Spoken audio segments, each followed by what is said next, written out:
Hello, my pack, my tribe. Welcome to Howling After Dark. I do apologize that I was not able to broadcast last night. I was not at all feeling well. And so I'm broadcasting tonight instead. And so here we are.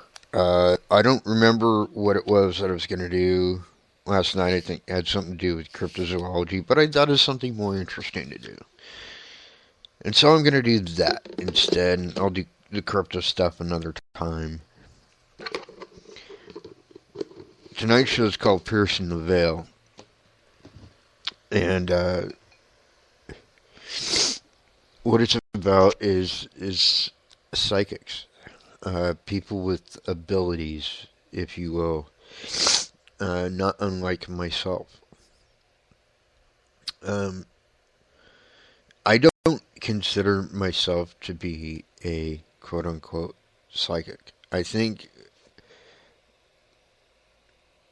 my ability, because I see them, I think it is just a natural ability that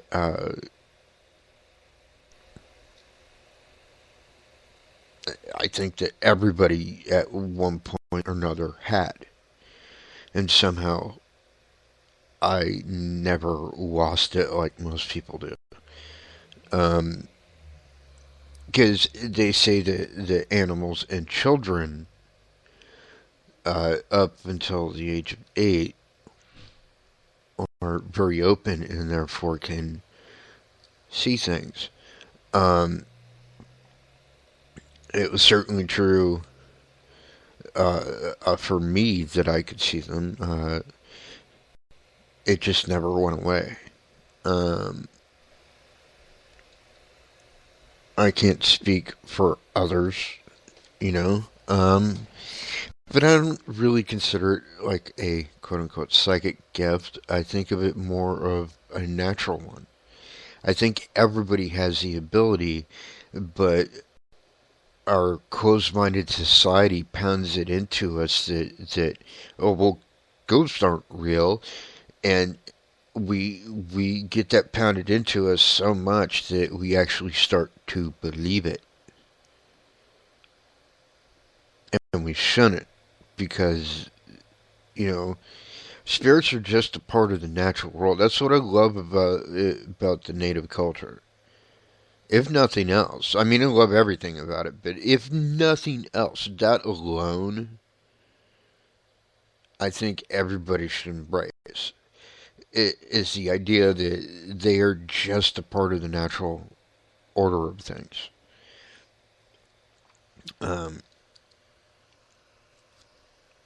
But there are other gifts, and there are also people that will try and take advantage of you by claiming to have these gifts. And I want to teach you all now a little trick on how to tell the difference.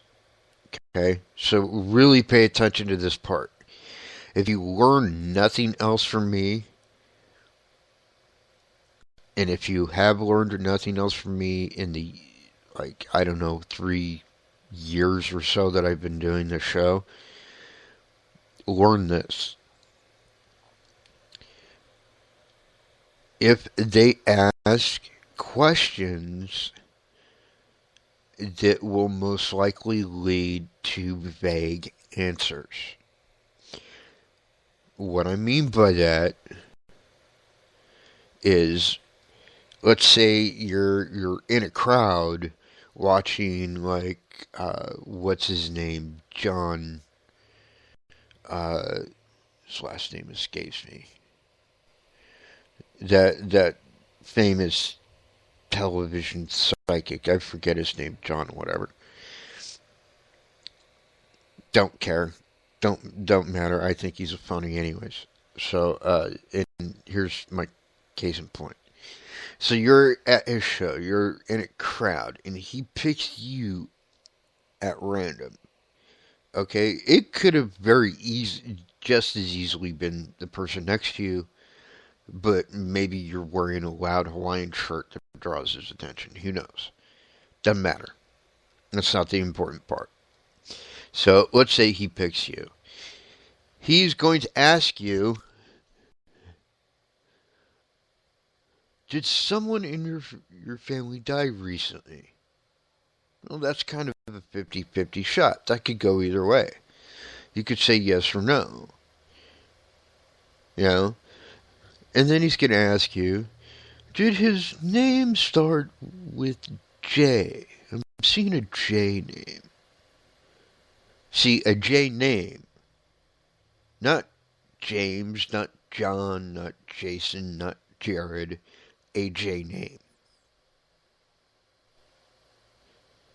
And see, what's happening, there's, I understand, it seems like magic. It seems like a psychic ability. But let me explain what's actually happening at this point. What he's doing is he's paying attention to your body language, to your facial cues, to your every move. Because all these little things that people do that they don't even realize that they're doing, what they would in the poker world call a tell, is telling him he's on the right track or not. So he's not, in fact, psychic. He's just really good at reading people's body language. And anybody can learn to do that, by the way. In fact, anybody technically could learn an actual psychic ability. But that's a topic for another show. So, keep an eye out for those vague questions. Because if they're asking vague questions, it means that they don't know the answer to them. And if they don't know the answer to them, then they, in fact, are not psychic. Now, I'm not sitting here saying that psychics don't exist. I will never say that because I know for a fact that they do. I'm living proof of that. Okay? I have experienced real psychics. Some would say that I am a real psychic, even though I don't consider my ability to be a psychic one. Well, psychic abilities are natural. I said before that I consider it to be a natural one, but they're all natural. It's just that I don't know. I kind of shy away from lumping it into that category, I guess. But it is technically clairvoyant, so yeah, I guess whatever.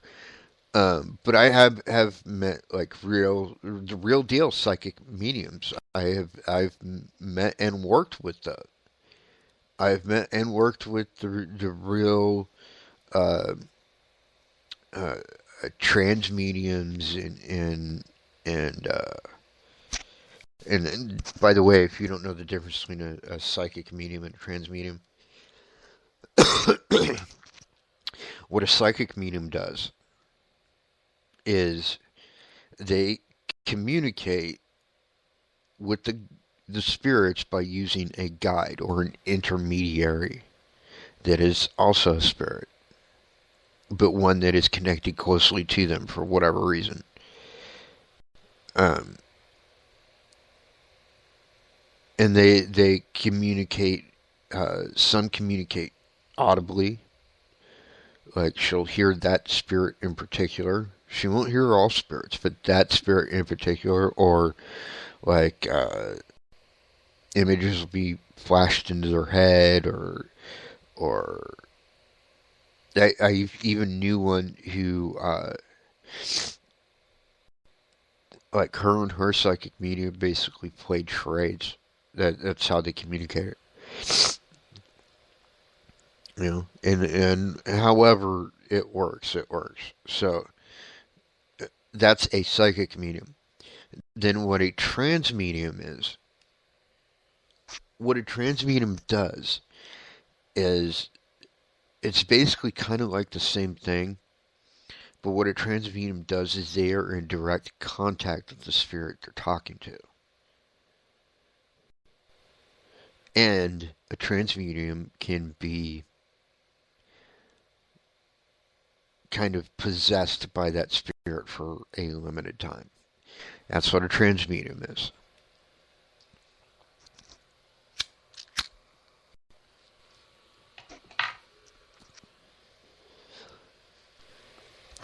And don't get me wrong, I'm not at all psychic bashing, like I said. Um, I think every paranormal team in the world should have one. Personally, just my personal opinion. Um, have at least one person with some kind of psychic gift, whether it be clairvoyance.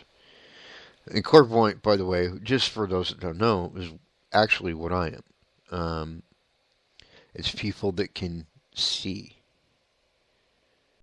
spirits. Um, I don't think that even among clairvoyants, a lot can see to the extent that I do. Um, I'm not saying that I'm Superman or whatever. I'm not saying I'm the only one, but I am probably among a unique fraction of clairvoyants that actually sees them to the extent that I do.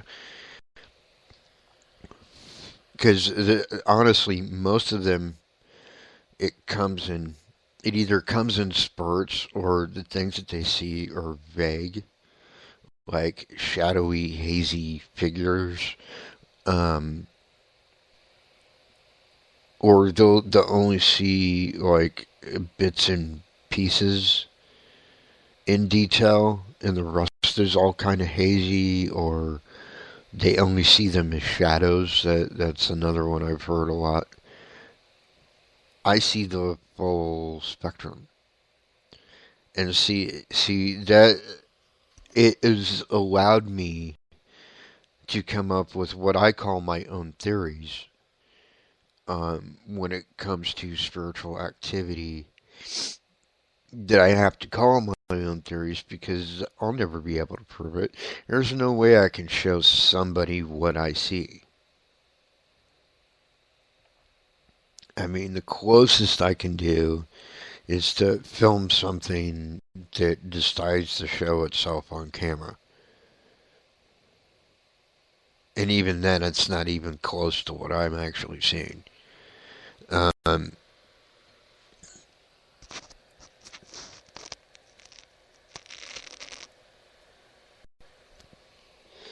but let's just say that I happen to know that today's full-bodied apparition is tomorrow's shadow figure is the next day's orb. Because they can be all three. And they can be things in between, too. They can be a mist if they want. They are not limited by physical form like we are. That's what people in our paranormal community seem to not understand. They can change into any and all of those at will. It's one of the actual perks of being on their side of things.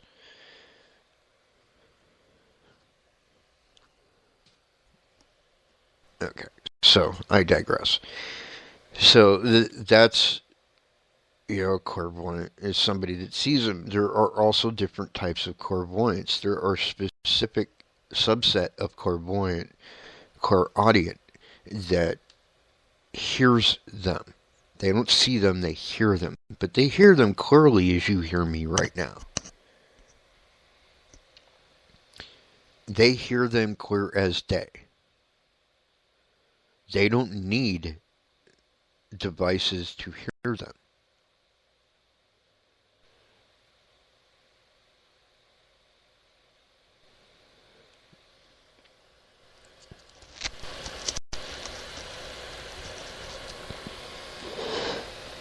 In any case, so there's that. And then you have um, scribes. There is another word for it, scryers. These are the people that actually can use things like crystal balls or tarot cards or um, runes or whatever to actually communicate with the spirit world. Um, it takes something, for whatever reason, it takes something to focus them into communicating with the spirit world. Now, that is not to say that they are more limited than, say, a medium, because they're not. They're just different. Um, and many of these people actually are. Um, there's a particular name for it. A lot of these people are the types that can touch a personal object to belong to a person, or whether they're living or dead, and catch glimpses of moments of their life, usually the last time that they touch that object. Those people are great. They're also kind of rare. There aren't a lot of those people, unfortunately. Um, and then you have your visionary types. Your like, I have visions. I'm a shaman after all, and I've had premonitions. So precogs or precognizance, if you will. Um, these are people that have visions of the past, present, or future. Um, Sometimes they're actually asleep and therefore it's a dream.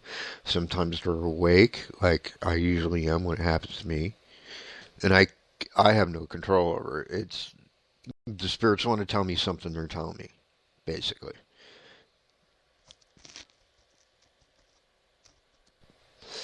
And to answer the question that's probably on everyone's minds, yes, I have had visions right in the middle of a paranormal investigation. You betcha. Not all the time, but it does happen. Anyways, so these things are real, and the reason why tonight's show is called Piercing the Veil is because that's what we all do. That's how these abilities, in my opinion, anyways, work. Is for whatever reason that just that one part of the brain that seems to be, basically dormant in quote unquote normal people and people like myself is active. And because it's active, it is piercing the veil into the spirit world, and it's giving us uh, glimpses, insights, and uh, in my case, I can actually see them. In other people's cases, maybe they can, maybe they're an empath and they can feel what they feel or felt. You know, to a certain degree, I would say that the guys from uh, Ghost Adventures at some point or another throughout out that show's history have experienced empathic moments. I know for certain Zach has. I still remember that episode where uh, he was basically possessed on that island in Italy and basically was fucking losing it. You know, and that's no joke. And I'm sure those guys ham it up for TV and whatnot. But I got to tell you, I've seen real moments like that. So I don't think that moment in particular was faked or hammed up or whatever. I think that was a real genuine moment. I will say that. But and I'm not trying to imply that Ghost Adventures is fake at all. The evidence that they show is the real fucking deal. They don't fake evidence at all. What they will do, though, is they will ham up their reactions to make it seem more interesting to the viewer. I think pretty much all the TV shows right now do that.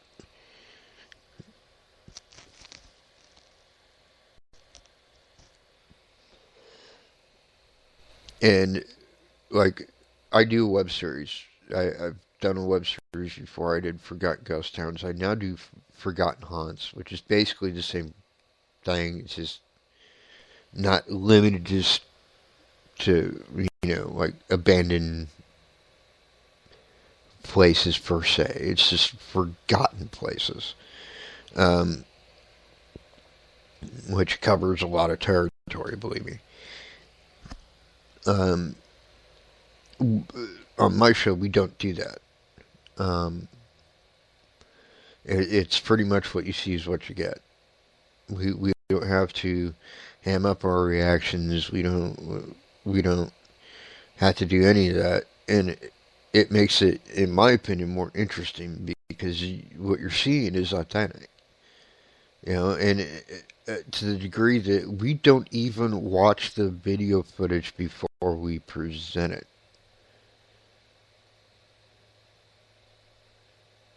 So it's not edited at all. It's just pieced together and put out on YouTube.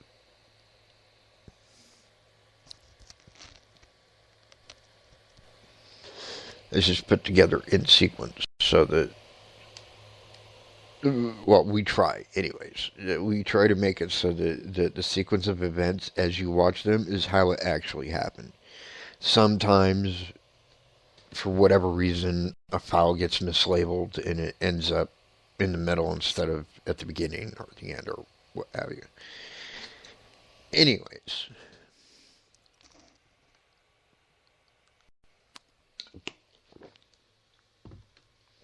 Then there's this, I'm not even sure what to call them really.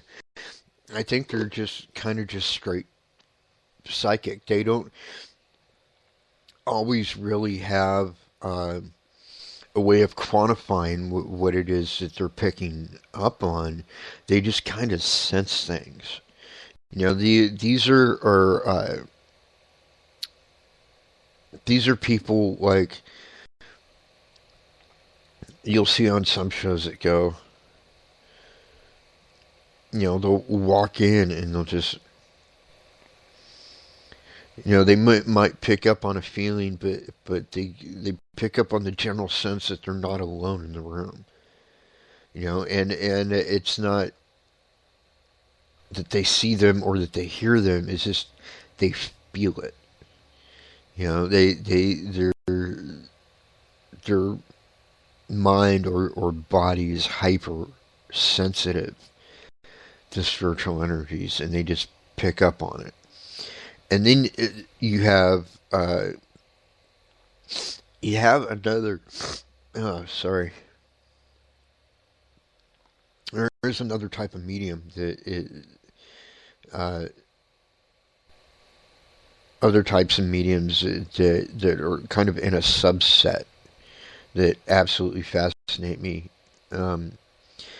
One is, and I know there's a particular name. It's auto writing. These people go basically in a trance, so they're not even aware of their surroundings, or they're in a complete trance, and they just kind of exit stage left, so to speak, mentally speaking. And the spirit of whoever they're communicating, or whoever is communicating with you, takes over, and they write something up that the person writing it wouldn't even know. And it is a real thing. I can tell you right now, it can be faked. However, I don't want that to reflect on the real deal, because I have seen the real deal. Trust me. You can tell when it's not being faked. And it's not something I can explain to you. It's not like you really have to be there to know what I'm saying.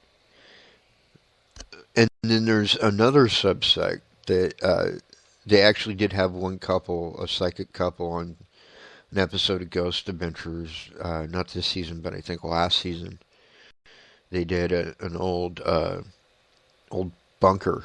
It's an old bunker in L.A. that was involved in the shooting down planes off of Los Angeles. That bunker, housed some, among others, Japanese prisoners, and I forget the couple's name, but it was a husband and wife, and the wife went into a trance and drew basically portraits of the people that she was seeing in her mind's eye, which is somewhat clairvoyant, but it's not like clairvoyant the way that I'm clairvoyant, because I actually physically see them, like with my eyes, not like in my mind's eye. It's because, like, when it's in your mind's eye, you like see it in your head. I'm actually seeing it.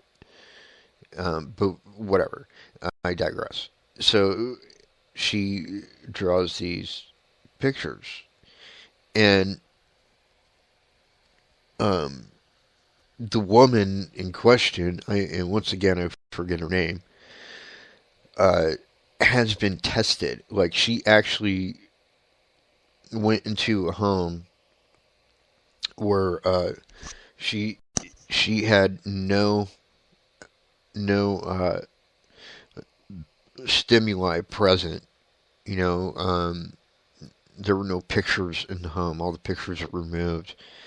There was nothing to lead her in one direction or another. And she went in, she sat down in the living room and drew a picture of this person whose house it was. Their like great grandfather or great great grandfather. I don't remember which. But it was spot on. Like, they actually brought down from the attic the portrait, which the entire night uh, neither this woman or her husband went into. And they brought down the portrait and compared it to the one that she drew, and it was practically identical. Which, all on its own, is pretty freaking amazing.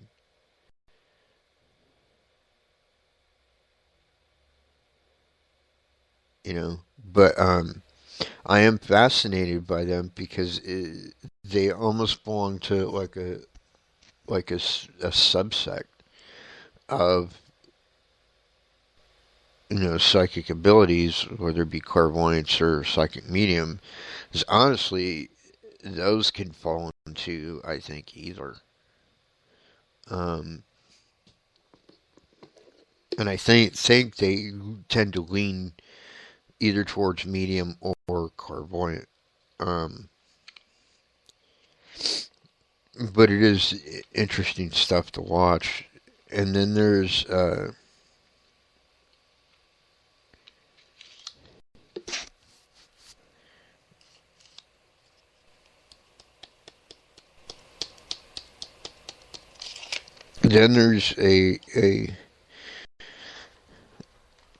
kind of other subset of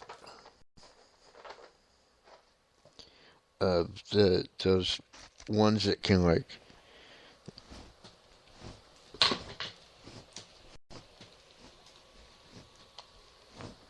sorry, the ones that can like touch objects and tell it's like history, or see, they get like images of a person's moments from the last time that they touched it. um, there is actually a subset of those, because I have actually met a person with that ability that does not have to touch the object. I don't know if it's because maybe they're more powerful than usual, or what, but they don't even have to be in the same room as the object. They can actually do it from a photograph,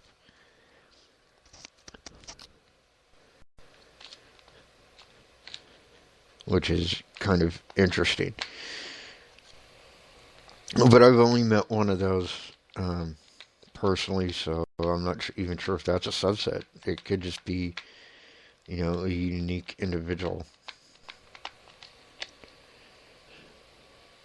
whose name I won't say, because I'm pretty sure they don't want to be hounded, because that's just how they are. Um,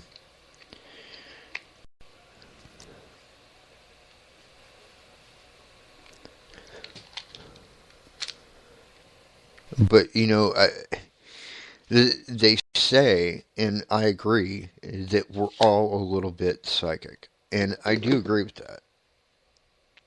I know for a fact the potential's there, because science itself has already proven that we only use about 10% of our brain. That leaves a big chunk of it that is just there. I mean, it does other functions we're not even cognizant of. Without them, we couldn't function for sure. But there are entire like parts of our brain that do apparently nothing, that we know of, anyways. That are just there. And I think I think these parts of our brains are where these abilities come from. I think anybody has the potential to be psychic, or a medium, or clairvoyant, or whatever. I think everybody has that potential. It's just a matter of unlocking that part.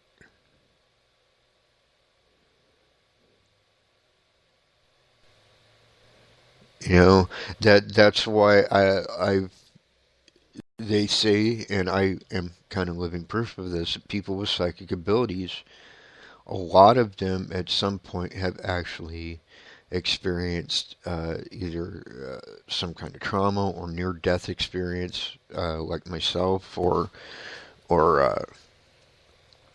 what have you. But some kind of traumatic event happened, and because it happened, for whatever reason, it kind of shook that part of their brain awake.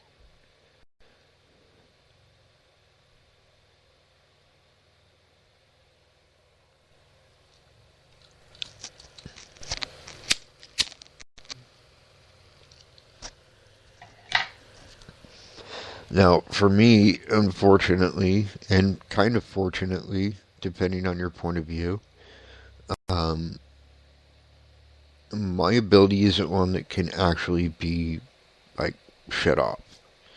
Like a lot of them, you can learn how to push it back so that it's not at the forefront. It's just kind of hovering in the background or wherever. Um, and you can kind of shut it off that way. Unfortunately, I can't do that.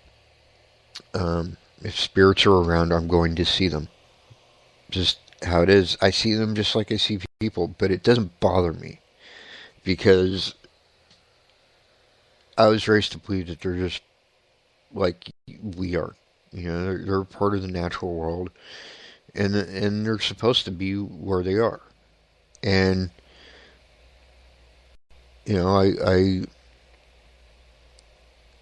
they come into my room all the time, and I just kind of acknowledge them. Kind of smile and nod or wave or whatever, and go about my day.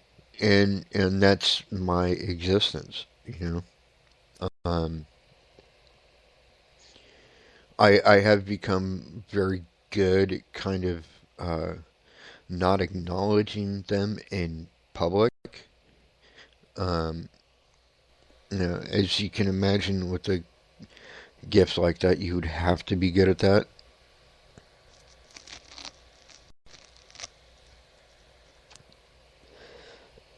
But I have gotten good at that by kind of keeping them in the peripheral vision, so to speak. But really, I think, and this is just my opinion. You can take it or leave it. But really, what I think is that anybody is able to do stuff like this, even without some kind of trauma happening. I think anybody is capable of doing it if they have enough will.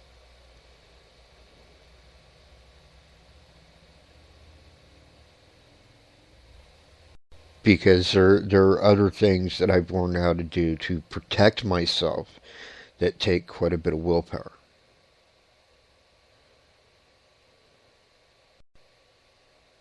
And it's relentless willpower. I'm one of those. I'm truly like, and I'm not trying to blow my own horn here or toot my own horn, whatever. Um, I'm just stating facts. I'm really one of those people that never says die. That really is my whole attitude. I'm not saying it was always that way. It for sure wasn't. It's learned behavior.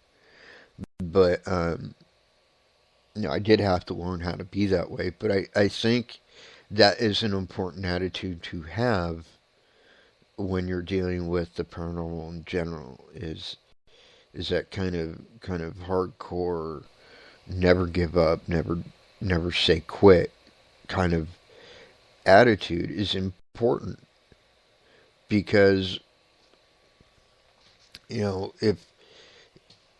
if people like the Warrens or Dr. Hans Halls or even Professor Barry Tapp had given up, paranormal wouldn't be like it is today. It wouldn't even exist. It wouldn't even be. There wouldn't even be a frame of reference.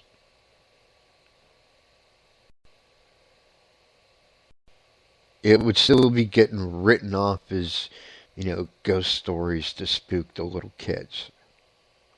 And it somewhat still is, but even more so than it is now. It would be kind of written off. And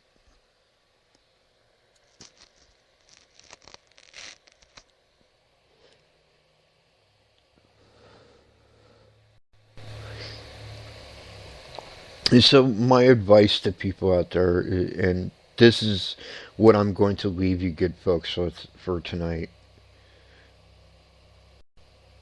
My advice to those out there that may be struggling with the gift of their own, or very interested in it, or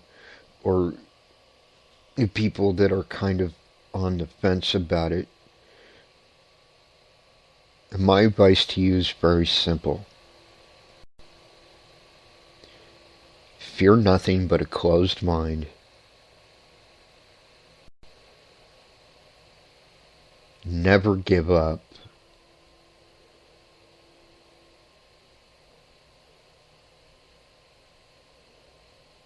Have an open mind and a hard head. Because without that certain streak of stubbornness, and this goes for anything in life, you're never going to succeed. Ever. Which honestly I think is a skill that is not being passed on to this new generation. They give up far too fucking quick. And sorry to say it, but that's the parents' fault. Sorry, parents, but it's true. Kids need to be taught how to succeed. They need to be taught how manners and respect, which sadly is lacking in today's society. But that's a topic for another show.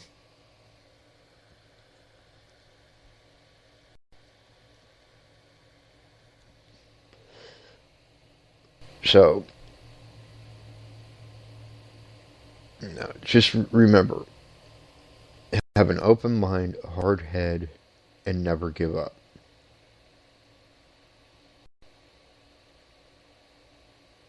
Until next time, my pack, my tribe, which is tomorrow night, by the way.